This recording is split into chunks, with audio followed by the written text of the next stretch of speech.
All right, what's up, everyone? This is the Osmo.com NHL Hit the Ice show. We've got another two-gamer to go through, talk strategy, talk how everyone's been doing on these short slates. For me, it's gone pretty well. I mean, besides at the end, had a couple chances, really, actually all 3 days. I felt like I was in good shape to at least get a top three or top four score, which is kind of what you need in the big ones with payout structure. But yeah, I ended up falling apart in a couple of the nights. I think I profited over the weekend 2 out of the 3 nights. But yeah, the Saturday one killed me. Actually, this first game we're going to talk about, it was the Capitals top line destroyed me at the end, which was super disappointing because I had like 3 or 4 lineups in the top 10 on both DK and FanDuel. So that was a tough one, but that's all right. I mean, these 3 gamers, they can just turn so quickly, even more than a normal slate. I mean, NHL already super variance based sport, but now you've got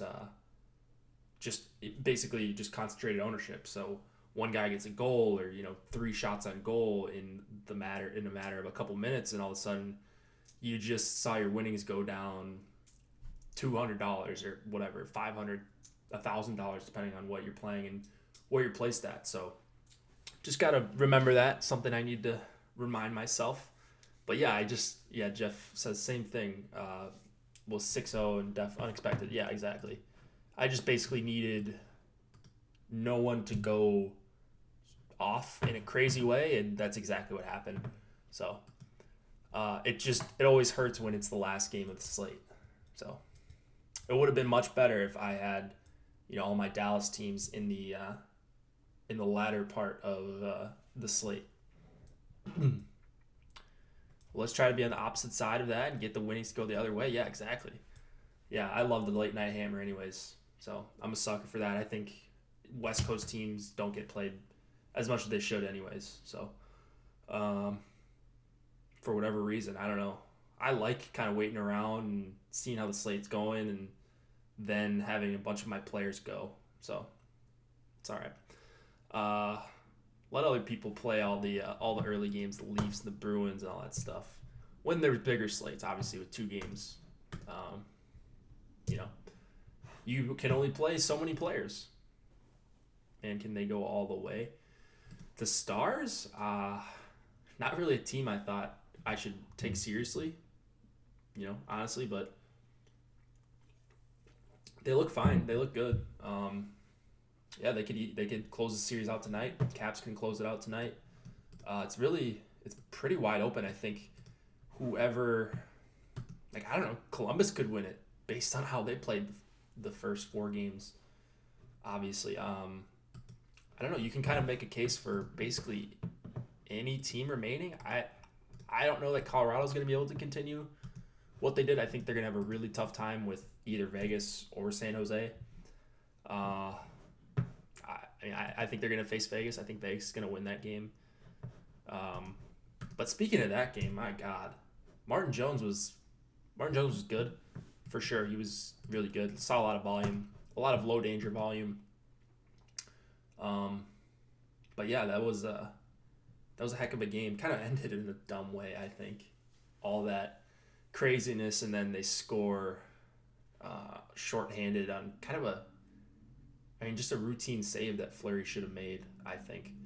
So, yeah, that was a fun game for sure. The Leafs game, I didn't get to watch much of that, at least with the volume on, because I was with the family, but I did catch a little bit of that, and it seemed like that one didn't disappoint either. Yeah, that's what I always do, Mike, when I'm at a baseball game during NHL season. It's like I'm more paying attention to the NHL games on my phone.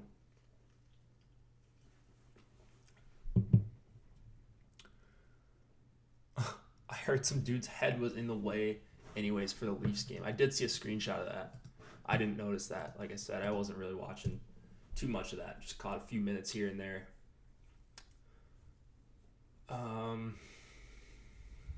I I don't see a ton of changes today. I don't know if you guys see anything.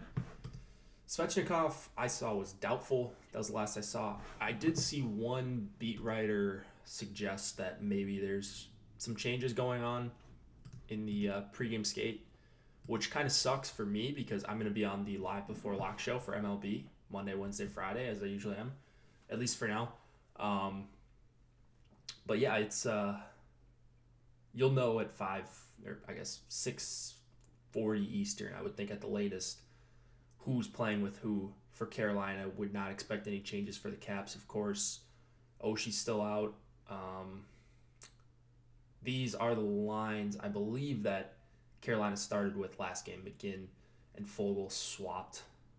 Manalainen, is that how you say his name? Third line. So if Furland or Svechnikov or both somehow get back into the mix, that could shake things up.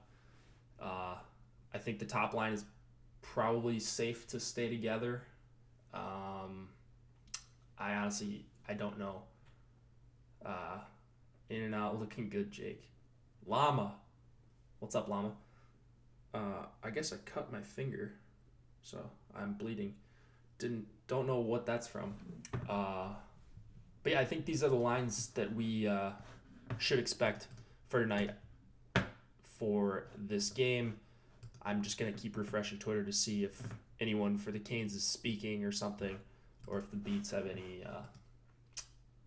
any hunches as to who's playing with who. But it sounds like top line is going to be intact.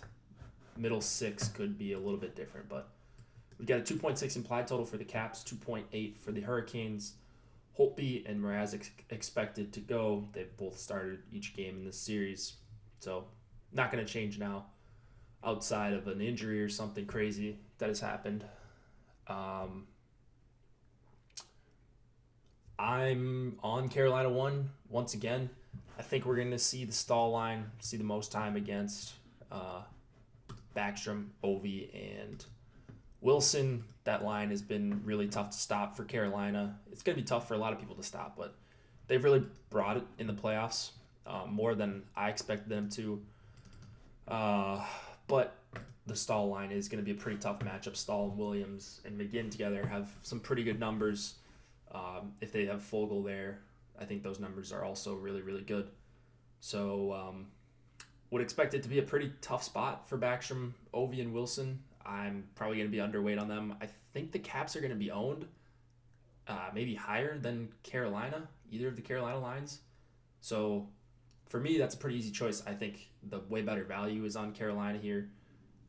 Raw points, I think it's really close between Carolina 1 and Washington 1 based on how I have these lines projected. So just I'm taking the one that requires less salary, and I can pay up for the lines in the other game. You could even game stack this.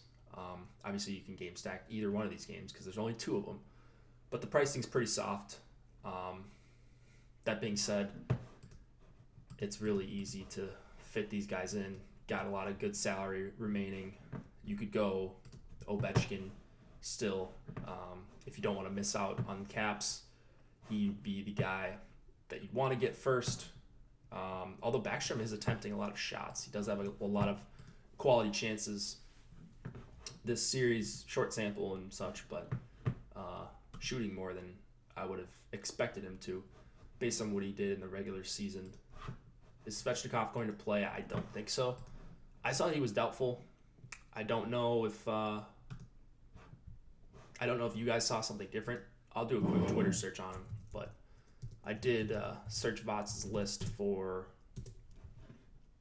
any info on Svechnikov. Let's see.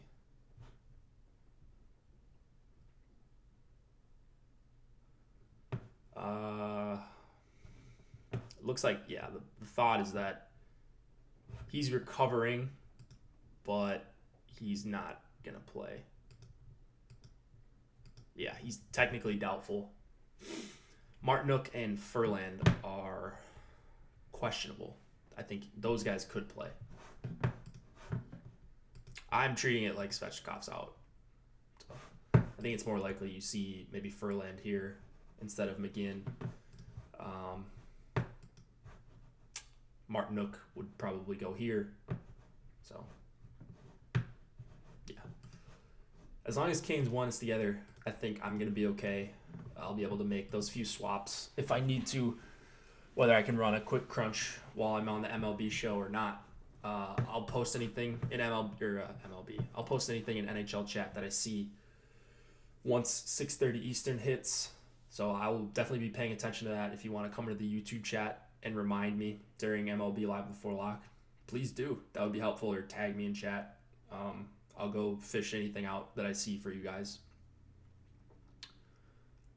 He has Slavin ranked a little lower than I would put him. Asimo, I think you're referring to. Yeah, I think Slavin would be more a B-ish value for me. I do have a good amount of Slavin. But once again, just want to reiterate, I really like Carolina won again. I have in all their home games. They haven't really let me down. I was just looking at the couple home games they've had this series, and they've been fine in both of them from a chance generation perspective. So there's no reason for me to expect them to stop doing that, especially when they're not going to face Backstrom a ton. So not worried about the Kuznetsov line very much defensively. Same thing with Eller, Burakovsky, and Connolly. I think Carolina 1 can handle either of those two. Always with the case with them, they've generated in basically every game. They just, it's whether or not they score. And they're all on the top power play.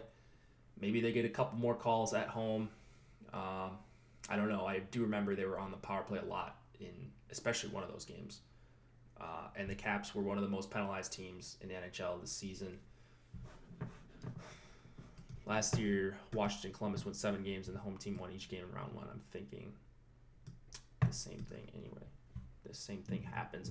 I thought that Washington went down 2-0 at home last year. Maybe you're right, though. I don't know. Other lines in this game are not super relevant to me. I'm going to have some of the Backstrom line just going to be underweight on that, I think. Pretty comfortably underweight. Carlson is probably going to be my highest exposed defenseman. There's not a lot else to pay up for. I mean, Dougie maybe could get up there. I actually do like Falk. I do really like how many shots he's attempting, even though I don't appreciate him as a player. Still on the power play 1, and their power play's been okay, I believe. I wouldn't expect them to change anything up now. He's been there the entire season. They're not going to change him up the last game, possibly the last game of their season. Slavin and Dougie, you can play them with either of the second and third lines. Prefer Dougie if you can get to him as a one-off over Slavin, but I think people sleep on Slavin a lot, and I have tended to not sleep on him even for 4,500. I think that's a perfectly fine price. On the other side, after Carlson, Siegenthaler, I think that's how you say it. He's skating with Carlson at 5-on-5? I don't know that I saw this. Maybe I did.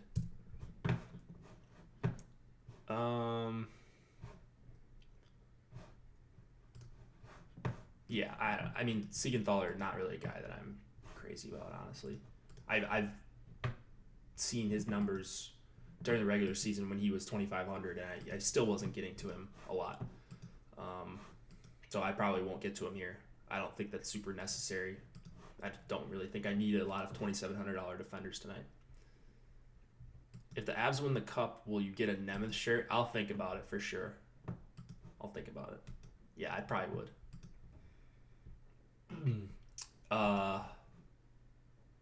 Yeah, I don't know what to really do with Dahan and TVR, and I mean, I'd play Pesci over those guys. So let's go to the other game. Actually, goalies. I suppose I can just go over my goalie exposures of what they're going to be in general. I've got about double the amount of Mrazek as I do Holtby. But every goalie right now, I've got 88 lineups. So 88 was the max in the $10 or whatever. Every goalie I have over 15%. So Holtby's actually my lowest exposed goalie right now at 16, Rene 19, Mrazek 31, Bishop 34. So giving an edge to the home team goalies as I oftentimes do. Next game, Preds and Stars. We got a 2.4 implied total for Nashville, 2.6 for Dallas. Pekka Rinne in net against Ben Bishop. What do we have here? Nothing different on the Dallas side. This game on Saturday, I mean, frankly, Dallas just capitalized on their chances. They also had a lot of really good chances. They looked unstoppable. I don't know if they're going to look like that again tonight, but Nashville just turned the puck over in their own zone. Like it felt like 10 times when Dallas one was on the ice. I don't know what was going on, but they scored off a couple turnovers. Dallas as a whole only had 9 high danger chances at 5-on-5. It felt like 29, honestly. But yeah, Dallas one just grades out so well. They're just carrying so much of that offense when Sagan, Ben, and Radulov are together. And they are going to be together. They stuck together the whole game last time. Even if they were all on 3 different lines tonight, I think that I would probably be okay playing them. So, playing them just straight up. But, they're going to not have us guess. It's going to be Dallas 1, the true Dallas 1 together. I don't know exactly who they're going to see the most of. If I remember, games 3 and 4, they did something different in game 4 that they did in game 3. I'm going to check on that really quick because I know they've liked to use Faxa in the shutdown role, but they're probably going to have Sagan go up against Johansson for a little bit, Faxa go up against Johansson line for a little bit as well. So I don't know that we're getting a clear hard match, whereas in the other game we probably are with the Stahl line. Yeah, actually, the Faxa line did see a bunch of time against Forsberg, Arvidsson, and Johansson at 5-on-5. So, but it was like 6-7 minutes. It wasn't anything outrageous. I think Sagan, Ben, and Radulov is the best play on the slate. I also am not ignoring Nashville one. So you guys are probably way over me talking about Nashville one, but they did have 22 shot attempts, I believe, at 5-on-5 last game. And yeah, they were chasing, but if they're chasing in this game, it's going to be more of the same. I think there's going to be goals to go around, or at least really quality chances. So I didn't want to just come on here and say I'm playing all the top lines because I don't think that's super helpful, but I am playing all the top lines. The difference is what I've been doing on these 2 gamers and what I've been having success with is you play one full stack, you do a 2-man elsewhere, and then you just have a one-off forward or defenseman if you want to go 3D men. Yeah, exactly, Mike. Yep, that's exactly what I was referring to. 3-2-1. What I mean by 3-2-1, if you think Dallas 1 is the best play or one of the best plays, maybe you do something like that, and then you go game stack here. Now what do you got? You can go, maybe not Aho. I think that gets a little bit too expensive. Let's say you want, let's say you like me, you like Dallas 1 and Carolina 1 a lot. Let's say you want to go Aho, Niederreiter. Now you've got 5K. Maybe you want to go Falk. You can still have a bunch of salary left over. And you got Mrazek. Now you got 4,100 left over for another forward/defenseman and then another D-man. So you can do that pretty easily. Hiskinen or Lindell with Rupe Hintz or whoever you want to do.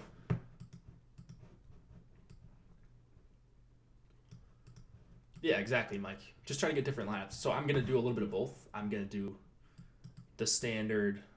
I'll do the standard like this. Carolina 1, Nashville 1, correlated goalie, Rinne, and then defenseman here. I'll do something like this.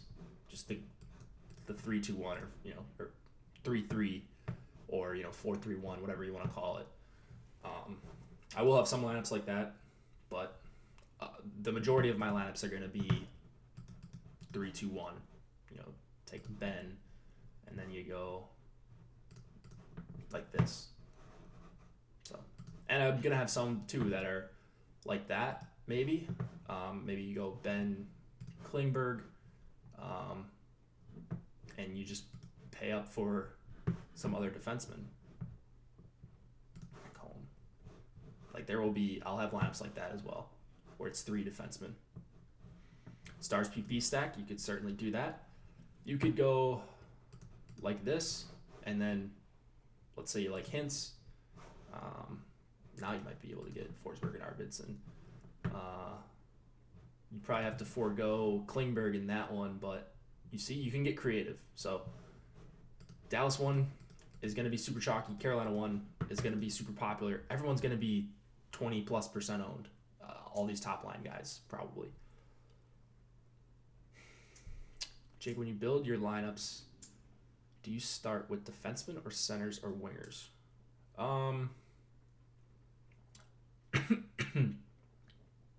Excuse me.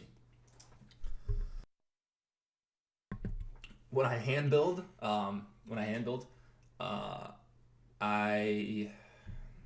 guess I don't know. I haven't hand built in a while. Like I usually do it on here with you guys.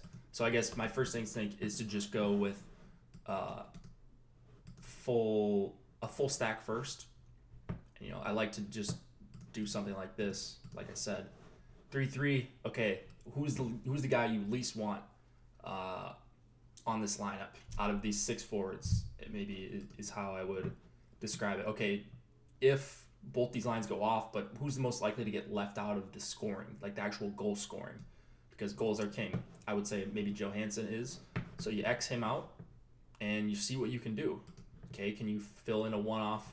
Maybe you like Rupe Hintz. I like Hintz. I think he's a fine one-off.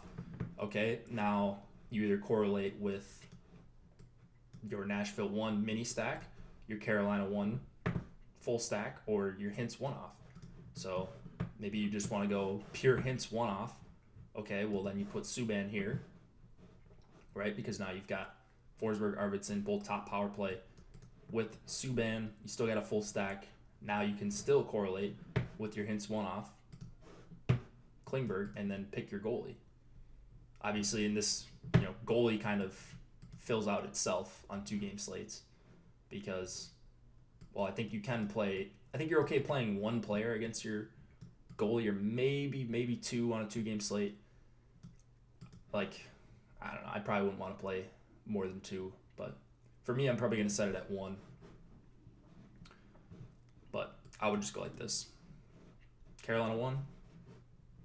But yeah, it's usually full stacks, I guess. I don't know. I don't hand build that much. I just like to see what fits on Fantasy Cruncher first. And then you can kind of determine ownership based on that and Vegas odds. We don't have ownership on the site just yet. Hopefully by next season we can get to it. Because I think that would be super valuable. But yeah, you want to see what the chalky construction is going to be like. And maybe you take half of the chalky construction or one of the 2 stacks and you differentiate elsewhere. Differentiate with 2 players in your lineup. You don't need to get crazy on these 2-game slates and go Dallas 4 and Nashville 2. Like, could it win? I suppose it could. But if I'm going to like a 4th line or even probably a 3rd line, I'm going to them because I think Dallas 1 or Washington 1 or Carolina 1 or Nashville 1 is going to be the nut stack. Like, there's still a very good chance that these top lines are going to score the most, even if a line doesn't go off for 3 goals. If they go off for 2, yeah. Yeah, go Caps, go Caps. Yeah, Dante, your Caps.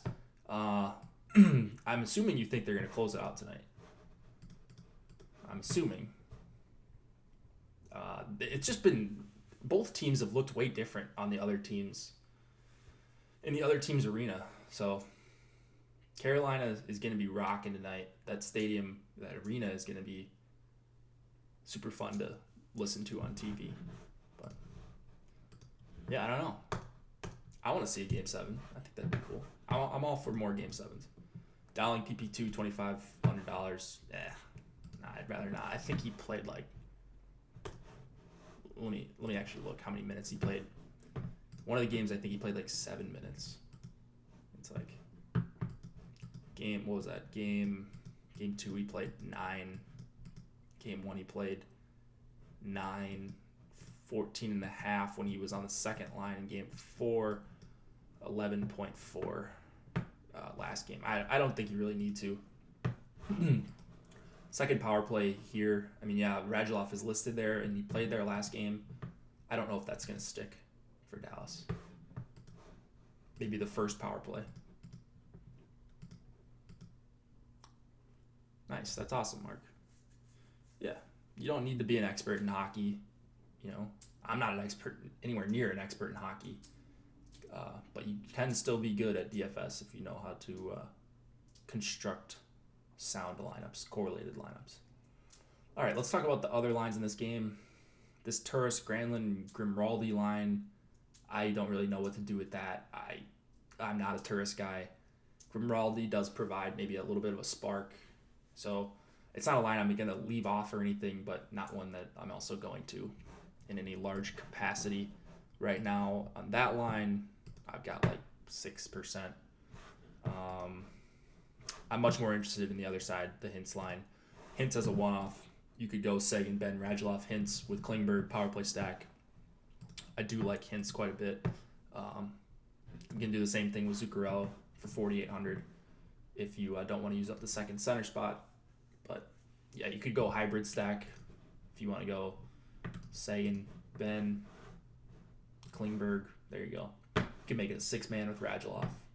There's a lot of ways to go on these top two lines. Single entry ideas. I think just rewind the video from 5 minutes ago or so.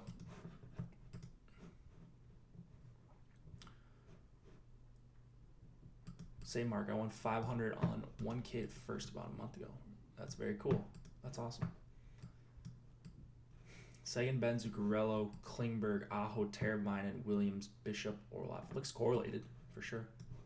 And as I always say on these two gamers, don't, and it's always easier to do this with an optimizer rather than building your lineups by hand, but don't be afraid to kind of leave some salary on the table. I think that you can still build really good lineups with 1K or 2K or even 3K left over on the table. For example, the lowest salary I'm using on any lineup tonight is 42,900. It looks like that's on a Carolina Josh stack. So they're just cheap, but if they are the nuts, that's going to be a lineup that is very likely not duplicated.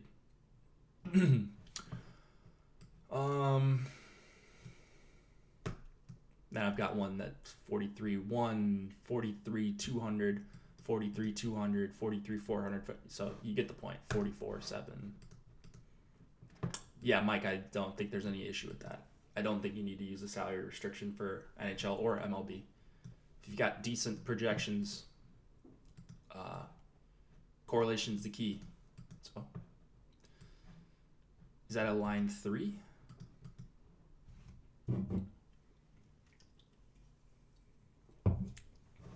Yep, Mike, I like that.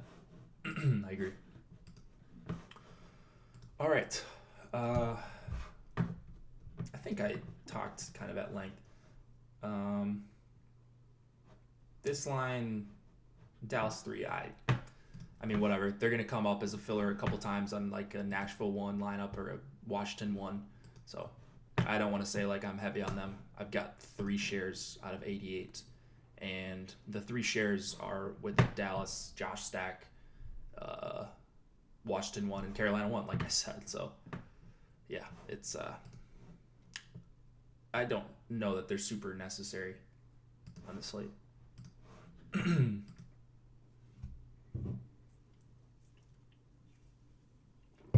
Best punt. Let's see, who's the guy that I'm using kind of the most? Oh, I didn't really talk about defensemen. Klingberg is going to be behind Carlson and Yossi for me. But like I said, everyone's kind of spread out. Hamilton, Ellis, Lindell, Slavin, Falk, all got all these guys in the 10 to 20% range for me. I like Ekholm as well in this game. I do have a fair amount of him. And then you kind of know what to do with Subban, Yossi, and Ellis. Those guys are all obviously in play on the two-gamer. I don't think I've got any shares of... Oh, yeah, I've got one Oleksiak share. Maybe instead of that, you could go Siegenthaler or try to upgrade. Elsewhere, I'm sure it's a lineup that uses near 50K. Yeah, it's pretty close. It's 49,800 in that lineup, so. Polak is good for 3 points. Not bad for a cheap D. Yeah, I mean, I guess you could do worse on this slate, right? There's guys that might play 12 minutes tonight. Oh, if Pierre Maguire is doing the Carolina game, there's gonna be a lot of Brooks Orpik talk on the broadcast. So, Ekholm versus Slavin on FanDuel, looking for a one-off D value. Let's see what I got.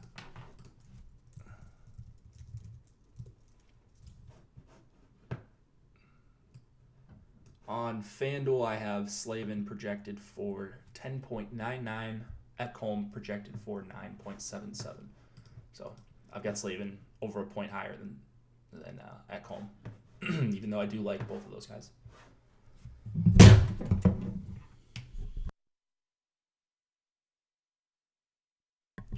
And then I just spilled all over. Nice. Well, if anybody's got anything more in chat, feel free. Otherwise, I will sign off. I like doing these shorter shows. No need for me to keep talking at you guys for another 25 minutes, especially when we got baseball and other stuff going on. The deeper dive with Adam Scher and Dave Lofgren, Loffy. Those guys are on. I don't know if they're starting at 5:45 Eastern, or I'm sorry, 4:45 Eastern or 5 Eastern, but they will be on here shortly talking some MLB. Josh and I afterwards doing the live before lock. I will be keeping you guys updated on NHL and MLB and stuff. I'm now going to go make my MLB lineups. Doing an NHL show tomorrow. There are 2 games. I think 2 games. Yeah, I'll probably do one. There's 2 Game 7s, right? All right, actually, let me... Yeah, it's Leafs, Bruins. Yeah, I'll do a show for sure. Yeah, I'm actually really excited about tomorrow. 2 Game 7s, Leafs, Bruins, and Golden Knights, Sharks. Yeah, I'll do a show tomorrow.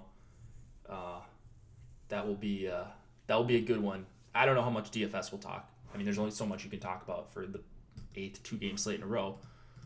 But yeah, it's you gotta talk some hockey on 2 Game 7s, 5-2 stars. Oh yeah, what else is everyone predicting? Well, how do you guys think these games are gonna go? In chat, what do you guys think? Caps, Hurricanes. Actually, how about we do this? Why don't you guys comment what you think is going to be the outcomes of this game? So comment score for both games in the comments once this video is